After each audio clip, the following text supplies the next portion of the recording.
Gracias por la paciencia, lo que nos está haciendo.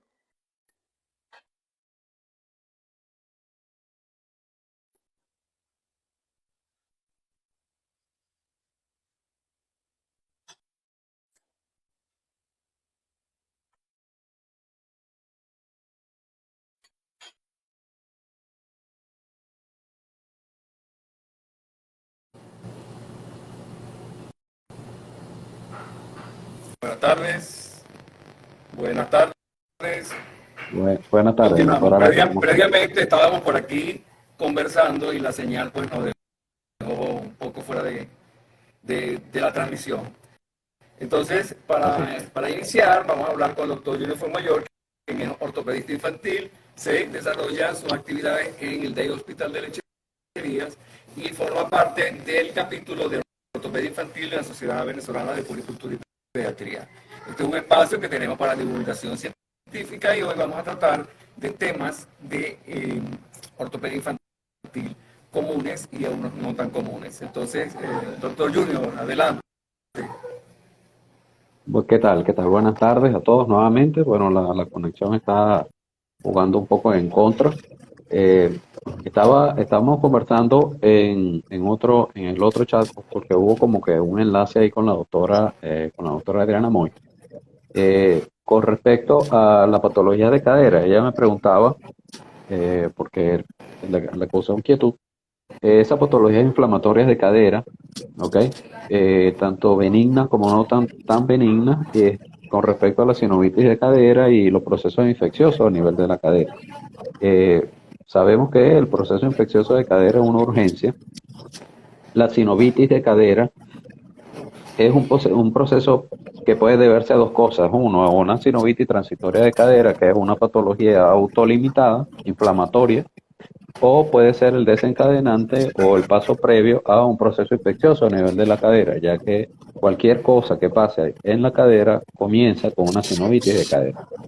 Cualquier proceso inflamatorio, infeccioso, posterior a un proceso gripal, traumático, lo que sea, empieza con una sinovitis de cadera y obviamente el paciente empieza a cojear. La clínica es muy importante. El paciente que cojea es una emergencia. Si tienen a un niño que cojea, tiene un par de días cojeando o amanece cojeando, debemos descartar primero las patologías, digamos las peores, la peor patología que puede pasar y luego vamos descartando hacia las más leves, incluso llegando a las autolimitadas, ¿no? Es importante el uso de la ecosonografía, aparte de la clínica del paciente, y los laboratorios sí tendemos a pensar o sí pensamos que es un proceso infeccioso que se está instalando en ese momento. Ok, Adriana está ahora en la otra cámara. Por fin, sí. Bien. Bienvenida, doctora. El doctor Araque es como El Salvador. Yo no sé si es porque yo estoy aquí en la clínica y se fue la luz y estamos con la planta y entonces, bueno, todas estas cotidianidades. Bueno, doctor Araque, buenas tardes a todos los que persistentemente se han mantenido en línea. Sí, gracias por estar presentes. Tuvimos problemas con la conexión. Ya identificamos el espacio donde estamos transmitiendo, la sociedad, el capítulo de ortopedia, y estamos comenzando las presentaciones de los problemas, y el doctor Junior pues nos está hablando de alteraciones de artritis de cadera. Entonces vamos por ahí, el ultrasonido, la importancia, vamos a descartar primero las cosas, digamos, más suaves, más benignas, pero también no podemos dejar por fuera problemas severos. Entonces continuamos, doctor. Correcto. Entonces, ustedes obviamente cuando lo llama la mamá o los padres del paciente que les dice que el niño está cojeando, pues es indiscutible la evaluación urgente de esto, ¿ok? Se debe descartar a través del examen físico y a través del ecosonograma qué es lo que está pasando dentro de la cadera. Si el niño tiene antecedentes de procesos gripales anteriores, si tiene infecciones a nivel de la orofaringe, puede dar también una siembra a nivel de la cadera y empezar un cuadro de sinovitis de cadera que va a desencadenar un proceso infeccioso de la cadera. Es tan rápido la instalación de un proceso infeccioso en la cadera que pueden ser incluso 48 horas del inicio de la cojera del jovencito. Tenemos pacientes que de cualquier estrato social, que han presentado dolores a nivel de la cadera y en 48 horas se anexa la fiebre, se anexa el malestar, se anexa el toque del estado general y obviamente nos hace pensar que hay un proceso infeccioso que está iniciando en ese momento y se va entonces a la hematología, los exámenes de sangre conjuntamente con los ecosonogramas. Importante del niño que cojea también es ver cuál puede ser incluso la causa, depende de las edades, ¿no? Un jovencito de 10 años que empieza a cojear es algo totalmente distinto a un joven de 3 o 4 años, un paciente de 3 o 4 años que empieza a cojear. Y si la clínica está florida en otras cosas como fiebre, malestar general, etcétera, o si simplemente el joven le duele la cadera porque realizó alguna actividad deportiva en algún momento.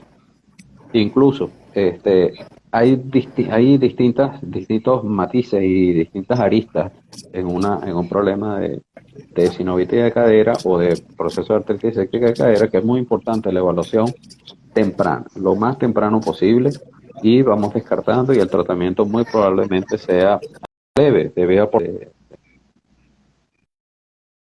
de incidencia de este tipo de infección.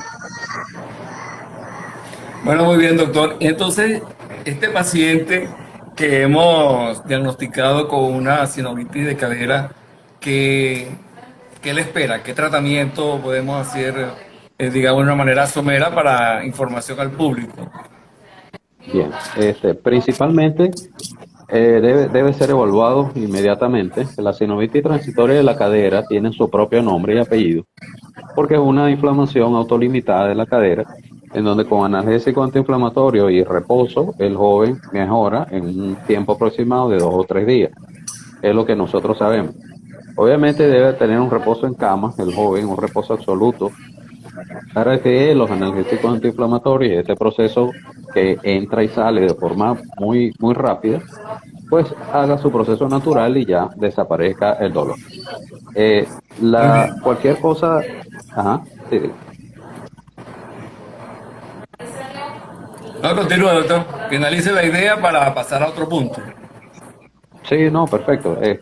Fíjese, las presiones dentro de la cadera es algo muy importante porque estamos hablando de cartílagos bastante delicados y la urgencia es evitar que se forme algún tipo de líquido, aumento de presión en la cadera que vaya a repercutir después o vaya a desencadenar un proceso necrótico que no tiene freno, porque el propio cuerpo lo va a desencadenar, va a haber lesión de cartílago y todo lo demás va a desencadenar en una cadera que muy probablemente vaya a quedar dolorosa, vaya a quedar defectuosa.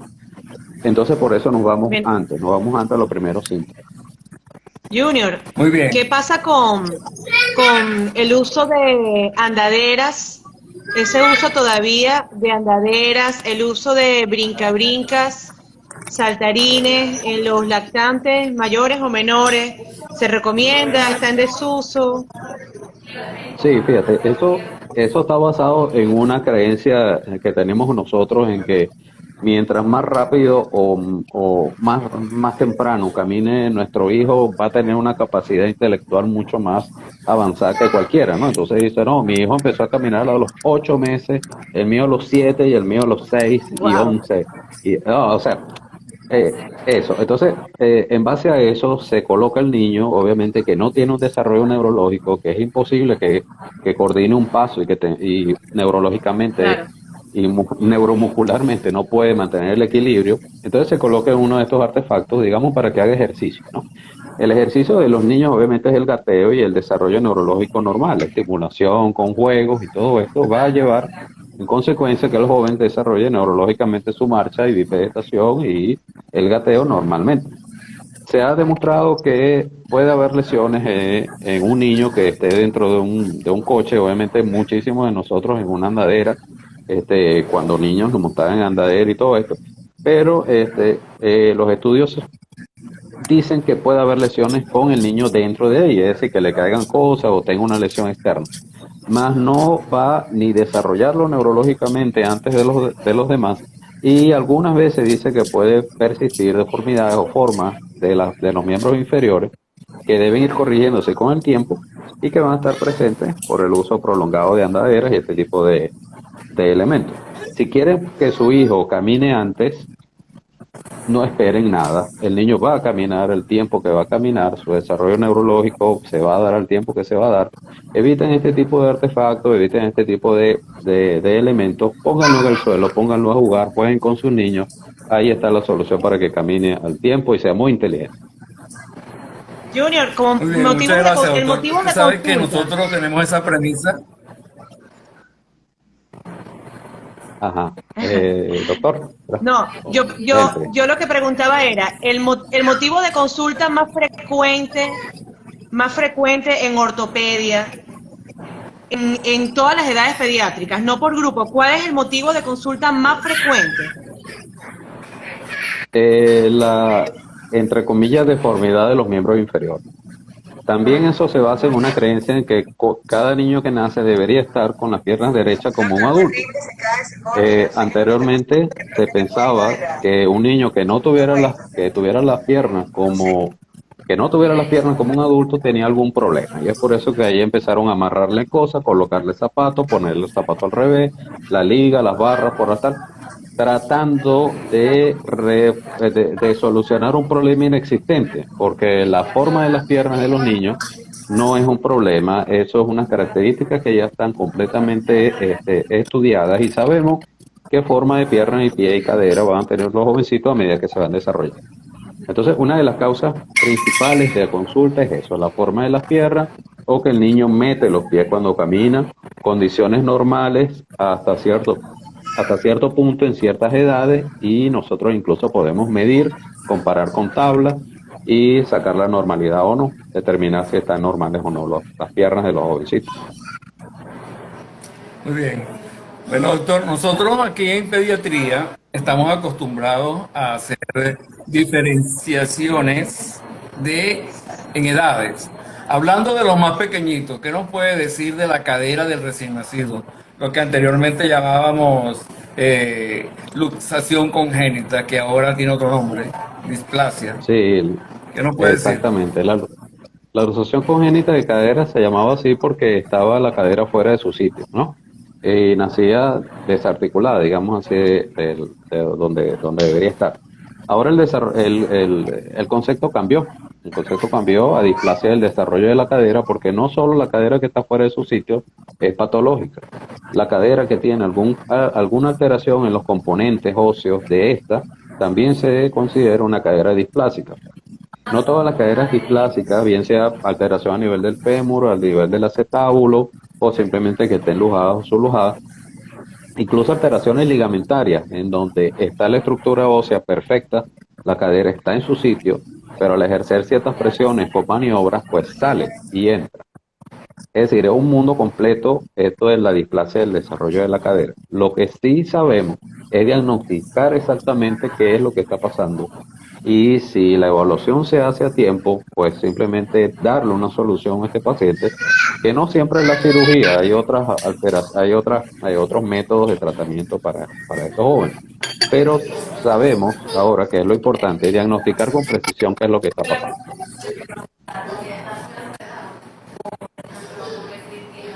Adelante, Adriana.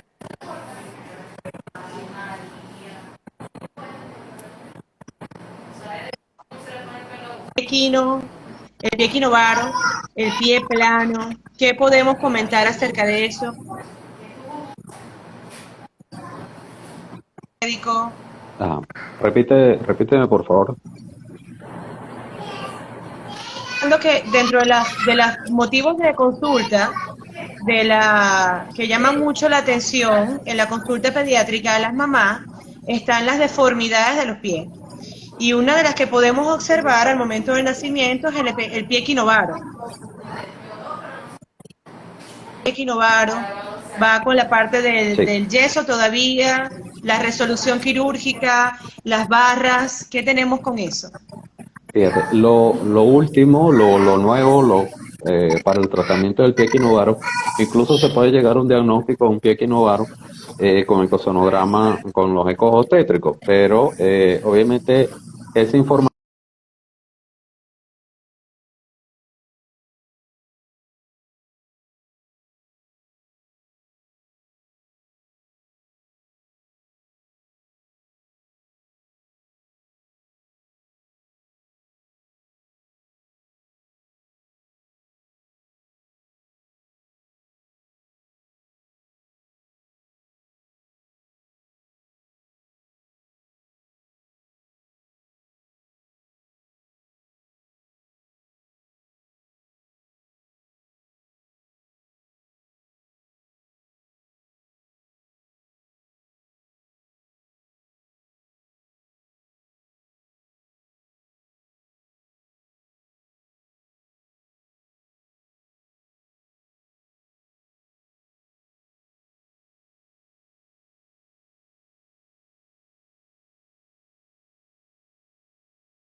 Doctor Carlos, ¿me oye? Reactivando la señal, reactivando la conexión. Sí, parece que a Junior también, parece que a Junior se le fue la conexión también. Por allí hay Sí, varias estaba preguntas muy bien. dirigidas.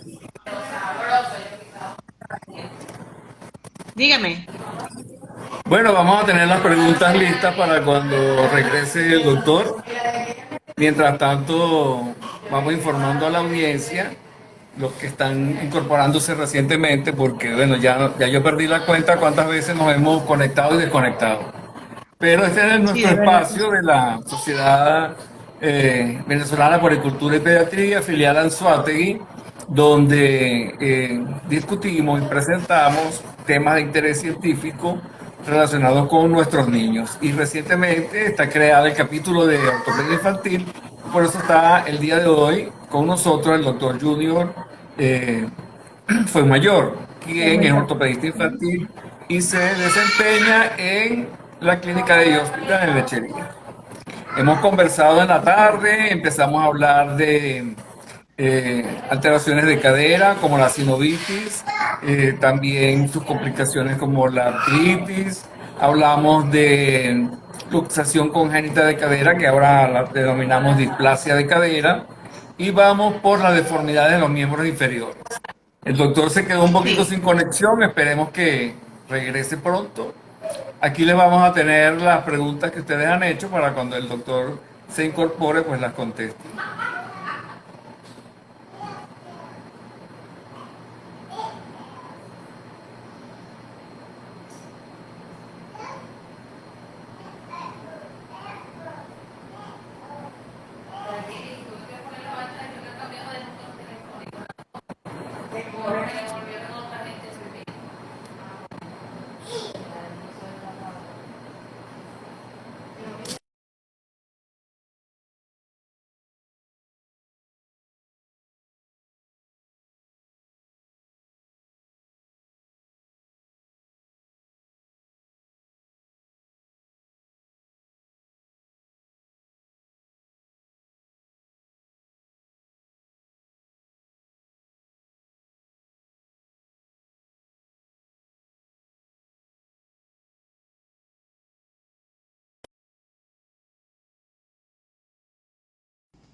Ahí viene.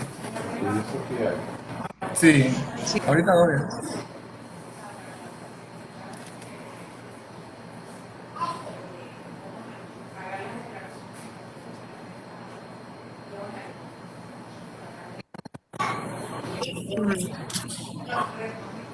La idea con estas actividades es sin duda alguna tratar de llevar toda la participación de nuestros médicos a los cuales nosotros nos apoyamos para los diferentes diagnósticos, tanto impresiones diagnósticos como de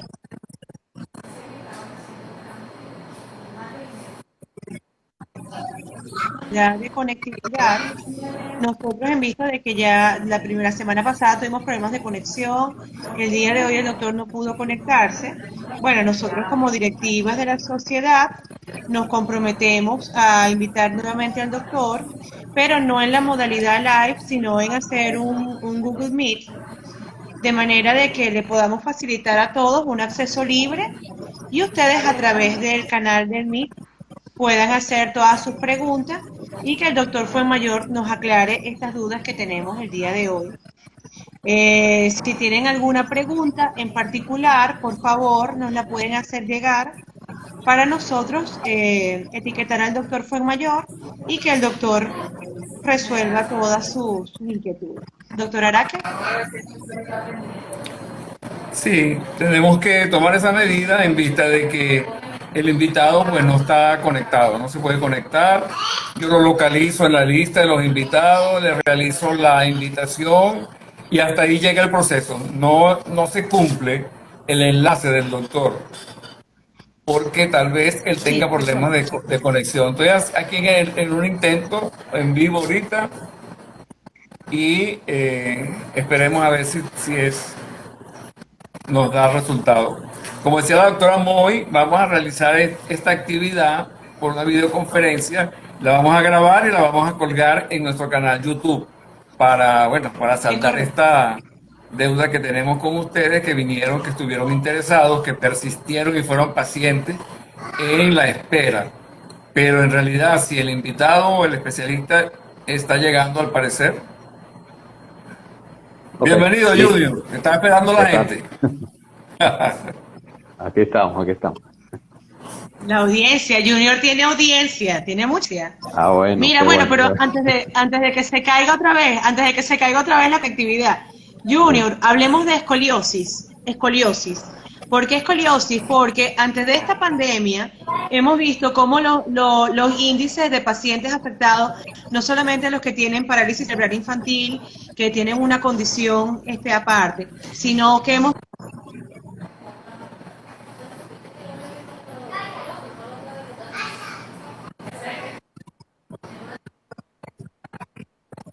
de la columna.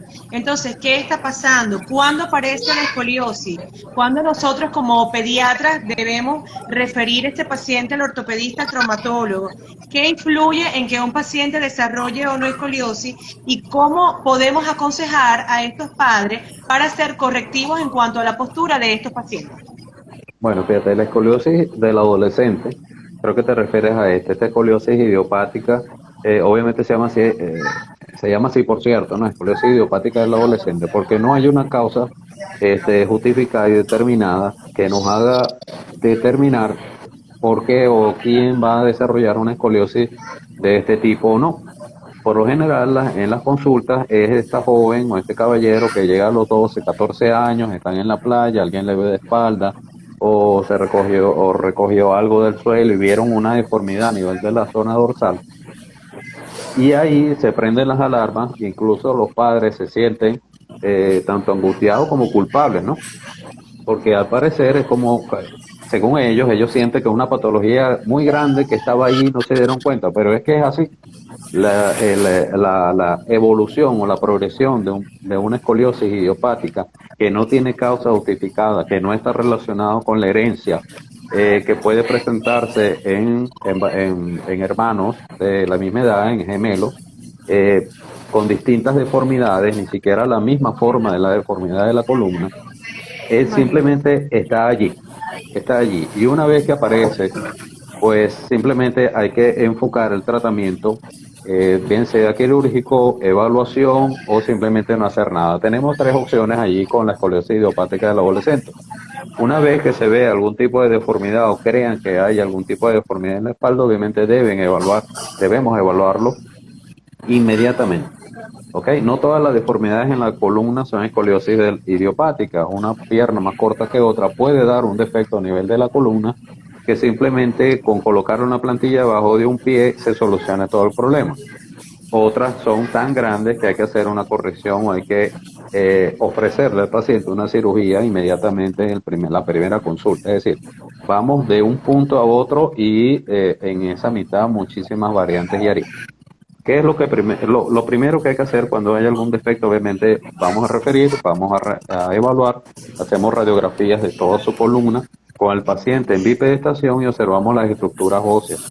La escoliosis es un problema, no es un problema estético. La escoliosis es un problema cardiopulmonar y posteriormente hay una afectación estética por la forma en que tiene la columna del paciente. A nivel de tórax, la escoliosis rota la vértebra torácica. La vértebra torácica está unida con las costillas y luego el esternón, es decir, es un aro. Al rotar, la vértebra torácica deforma el tórax y disminuye el diámetro anteroposterior. Esa disminución del diámetro anteroposterior del tórax va a causar un aumento de las presiones pulmonares y un aumento del trabajo de las cámaras derechas del corazón. Por ahí va el camino de la solución de la escoliosis. Unas cámaras derechas que trabajan con bajas presiones, que se someten progresivamente a un aumento de la presión, puede causar un fallo a nivel cardiopulmonar y es una de las causas o es lo que se quiere evitar una vez que se instale o que veamos que está progresando de manera muy rápida una escoliosis en un paciente adolescente. Posteriormente es aquello de que vamos a dejártelo derecho con una cirugía. Eso es lo último. Lo primero es darle volumen, regular las cargas, que el corazón trabaje funcionalmente bien. Posteriormente, pues es el concepto de dejarlos derechos. Pero es un tema bastante interesante. Es de aparición, digamos, súbita, es decir, nadie se da cuenta simplemente en algún punto. Y allí en ese punto, pues vamos con la referencia y hacemos el resto de los estudios. Muy bien, doctor. Y no podemos dejar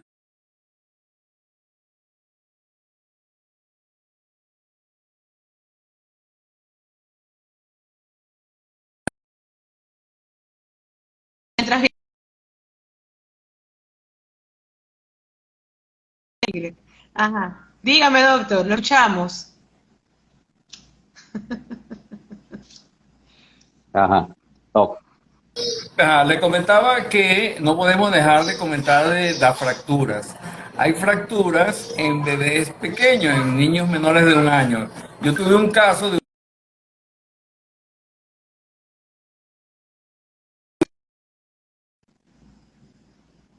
Bueno, yo creo que mientras el doctor Araque,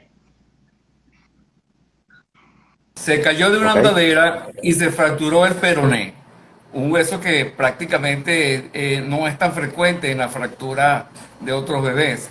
Y también hay bebés más pequeños con fracturas. ¿Qué nos puede hablar de este tipo de fracturas? Sí, una fractura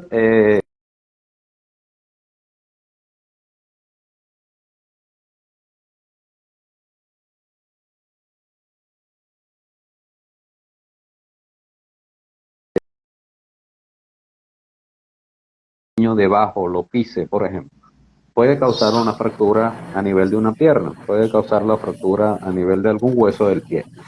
El peroné por sí, a esa edad que nosotros hacemos cirugía correctiva, es un hueso bastante flexible y tiene una resistencia muy, muy fuerte. Es decir, para lograr romper el periósteo del peroné y luego el hueso que está dentro de ese periósteo grande del peroné, se necesita una fuerza muy grande. Obviamente una fractura de tobillo en un paciente de 1 año pues no es frecuente y muy probablemente ese joven recibió un traumatismo directo, bien sea accidental o no, que haya conseguido ese tipo de fractura. mira, Junior, este, voy a terminar porque, bueno, tenemos dos cositas por aquí. Una, las últimas preguntas, hablar un poquito sobre la epifisiolistesis, que es otro de los temas que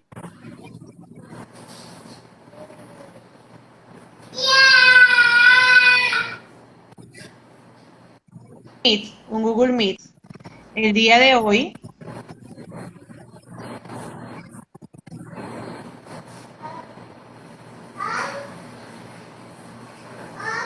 Sí, Adriana, no te escucho bien, no te escucho bien, Adriana.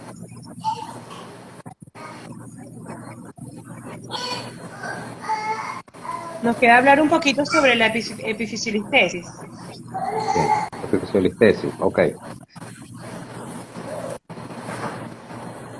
Fíjate, podemos tener epifisiolistesis desde en cualquier parte donde haya una epífisis, ¿no? Es decir, tanto en la muñeca, que es la más frecuente, ese tipo de ese desplazamiento, esa fractura en la parte distal del radio, principalmente a nivel de la muñeca, y podemos tener también epifisiolistesis a nivel de las caderas, ¿no? Que tiene su nombre y su tratamiento específico.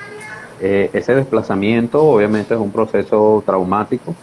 Eh, el hecho o lo delicado de este tipo de lesiones es que debe tratar de reducirse lo más rápido posible, porque el proceso de consolidación en esa área, en las epífisis, es sumamente alto. Podemos tener en 2 semanas incluso una incapacidad de reducir esa epífisis que se ha desplazado porque se acelera un proceso de cicatrización y queda obviamente la superficie articular mal orientada.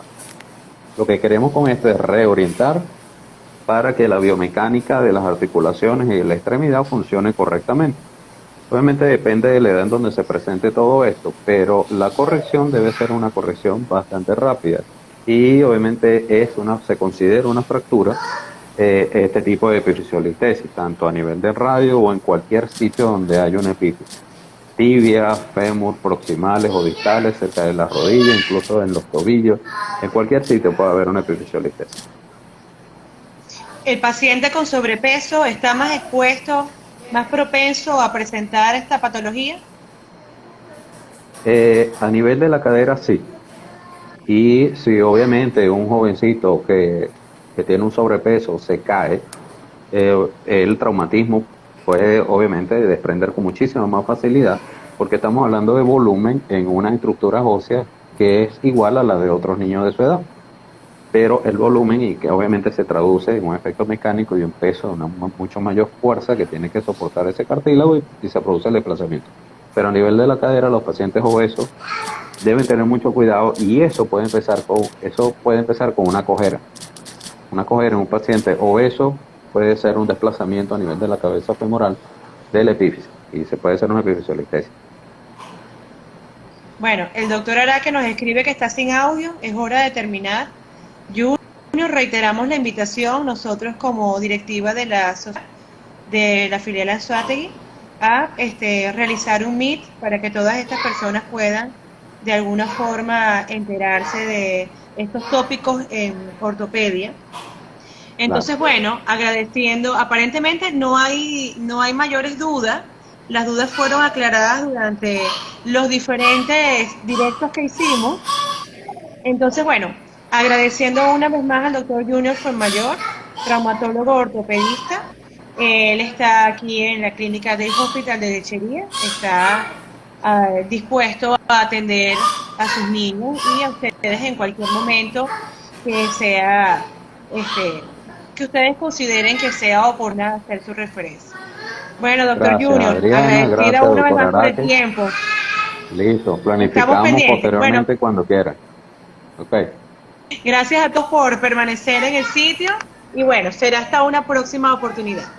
dale, seguro, hasta luego.